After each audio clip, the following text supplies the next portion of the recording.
Baik teman-teman, sebelumnya Assalamualaikum warahmatullahi wabarakatuh. Perkenalkan, saya atas nama Muhammad Farhan Alhamdi, salah satu mahasiswa dari STEM Bungaya dengan NPM 2023-10-311. Baik, kali ini saya akan menjelaskan tentang apa sih itu jenis-jenis instrumen investasi. Ada beberapa jenisnya instrumen investasi. Ada yang pertama, ekuitas, pendapatan tetap, instrumen derivatif, dan instrumen alternatif. Baik, yang pertama saya akan jelaskan itu yang pertama ada ekuitas. Apa sih itu ekuitas? Ekuitas itu merupakan bagian hak pemilik dalam perusahaan, yaitu selisih antara aset dan kewajiban yang ada.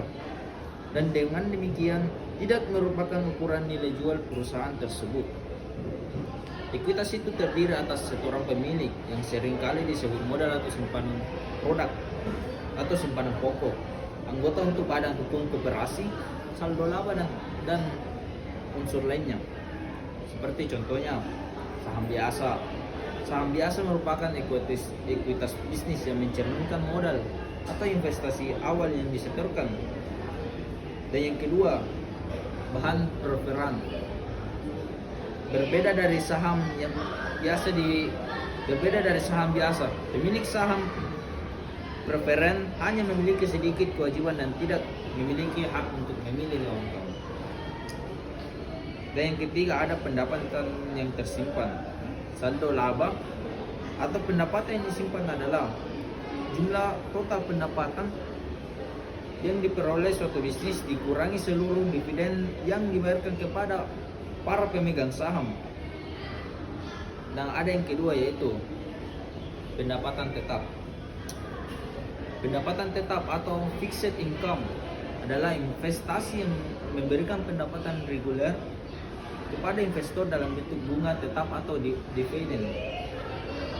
Contoh berikutnya ini ada pendapatan tetap. Pertama ada obligasi korporasi. Apa itu obligasi korporasi, teman-teman?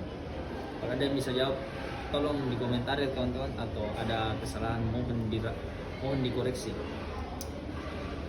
Obligasi korporasi yaitu jaminan investasi pendapatan tetap yang memberikan bunga tetap kepada investor. Misalnya, jika sebuah perusahaan menerbitkan obligasi korporasi dengan nilai nominal $2.000 dan suku bunga 8%, maka investor akan menerima bunga sebesar $160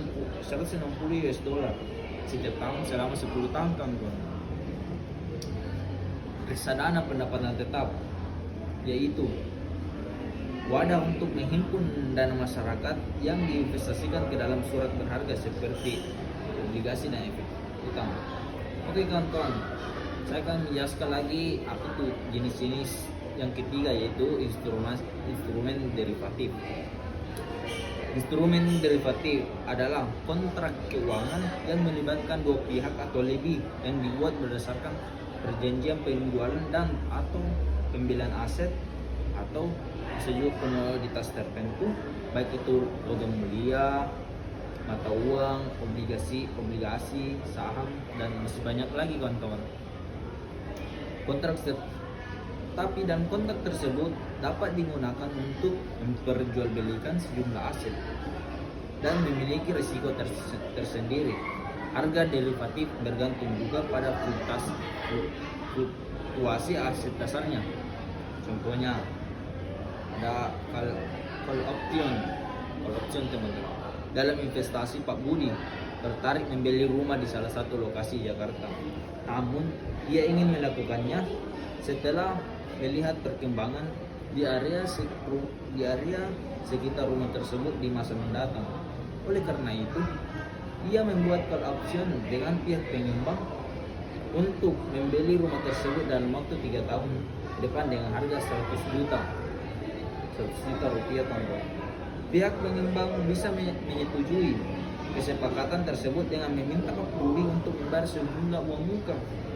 2 tahun setelah kesepakatan dibuat, area di sekitar perumahan sudah berkembang dan harga rumah pun jadi naik 2 kali lipat. Namun Pak Budi tetap bisa membelinya dengan harga awal sesuai kesepakatan dengan pihak pengembang, kawan-kawan.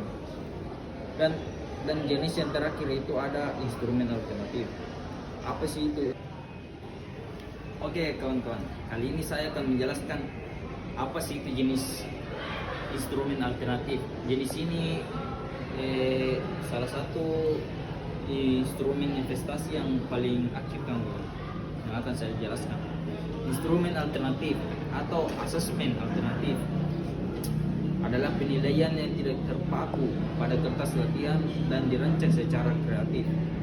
Asesmen alternatif digunakan untuk menilai proses dan hasil belajar siswa, serta untuk membentuk dan meningkatkan karakter siswa. Contohnya, asesmen kinerja, observasi dan pertanyaan, presentasi dan diskusi, kegiatan proyek, aktivitas kelompok dan eksperimen. Oke, sekian teman-teman materi dari saya, semoga dapat menambah pengetahuan kawan-kawan. Baik, assalamualaikum warahmatullahi wabarakatuh.